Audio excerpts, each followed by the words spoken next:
Hello, everyone, and welcome back to another episode of Seed Talk. My name is Layne, and our topic today is one of my favorites. We're going to be talking about some tips for growing Amaryllis indoors.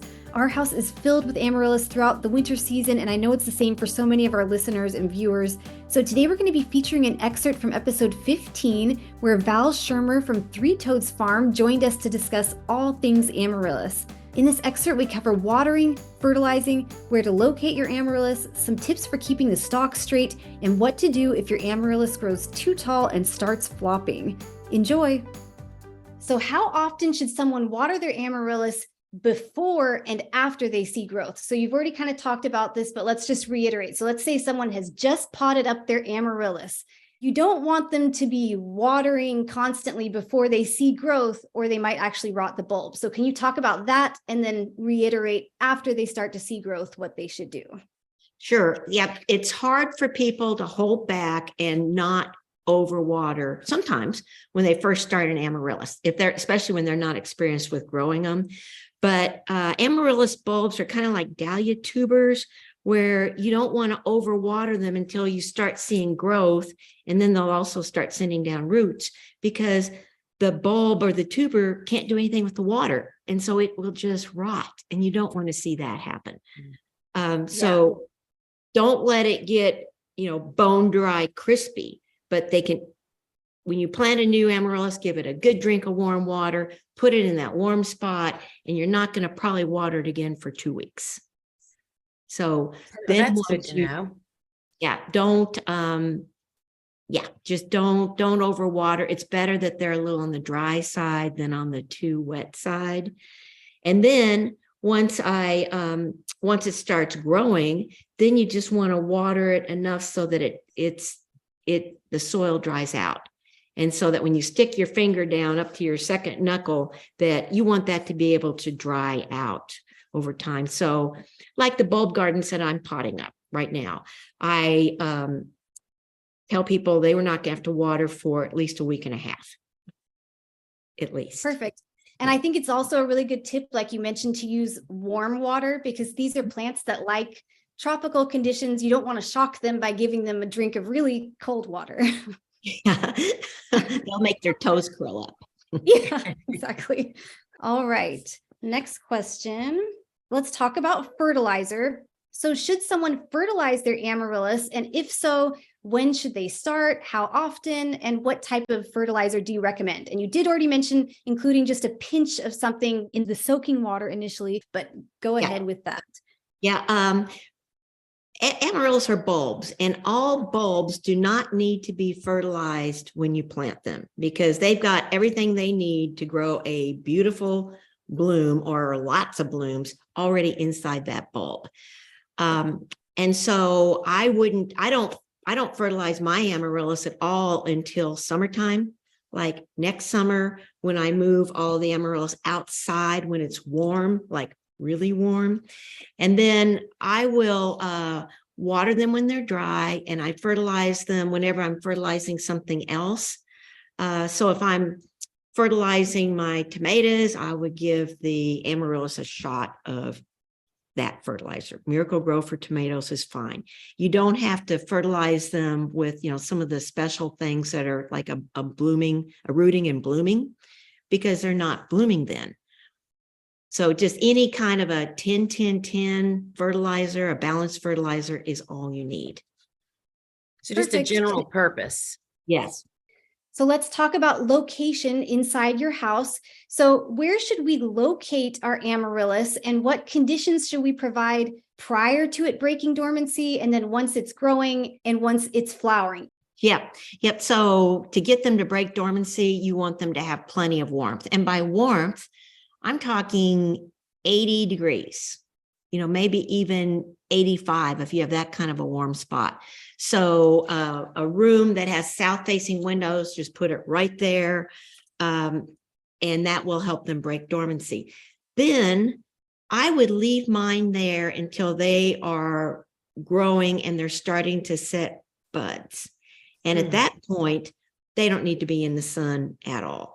And so I put it wherever I would see it and enjoy it the most. And you want it to be in a warm room. For us, it's in the kitchen a lot of times on the island because we have the overhead lights, and that's a warm spot. You know, the kitchens are the heart of your home. Oftentimes it's where people gather. It's so much fun to have them there. If somebody puts them in a room that doesn't have overhead light, but you've got a window like, you know, over on the other side of the rooms, as amaryllis start to grow, they will lean toward that light. And so if that's the condition you've got, it's fine. But every day or so, you want to give that pot a turn so that it straightens itself up. It doesn't just keep leaning, but you know, you just turn it around.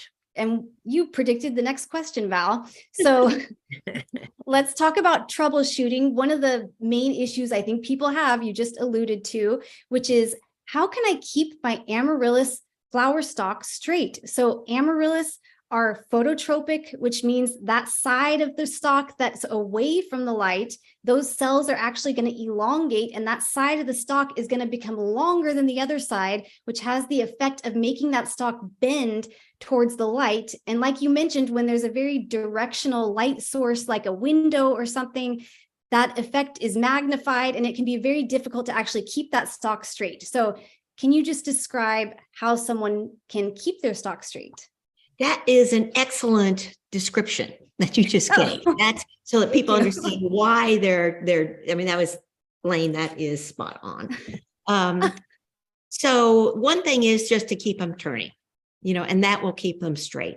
I don't provide support for my amaryllis. Sometimes people will, I've seen where they go and they cut some branches and then they put them around the amaryllis and then tie it up at the top, almost like a teepee, which is so pretty to do something like that. And then that gives them support as they grow. I find that if you're giving them light indoors, like on your countertop, and that you've got the overhead lights on, that they're not going to typically get really, really tall and lanky, but they might. And if that's the case, and we can talk about what to do if one of them like falls over, because that's not bad. Oh, yes, we will. We will actually talk about that. That's true. Yeah. And something I've noticed too is it's really important, like Val just said, to try to rotate it a quarter turn every day, because you will think it's going fine. There have been some times where I'm like, oh, it's totally straight. I don't need to rotate it today. And then you come back 2 days later and it's totally curved.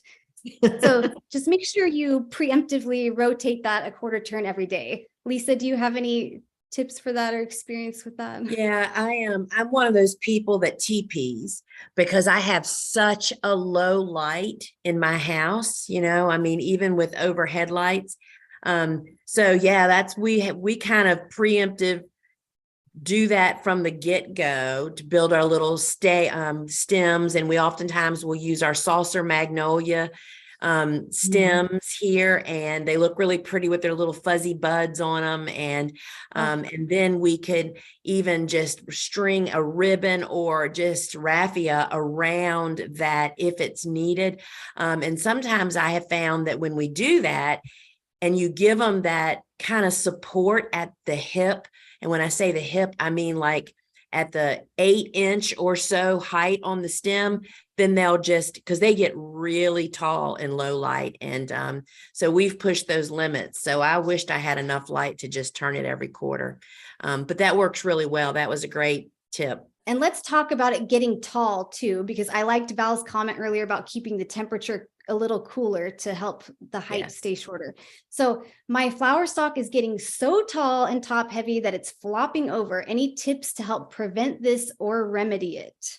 Yes. I have a friend that actually what she did when hers got really tall and flopped over, because you know it will break the stem, because these are hollow stems, and so it can break them. But what she did, because it was totally flopped over like 90 degrees angle, and she braced it back up.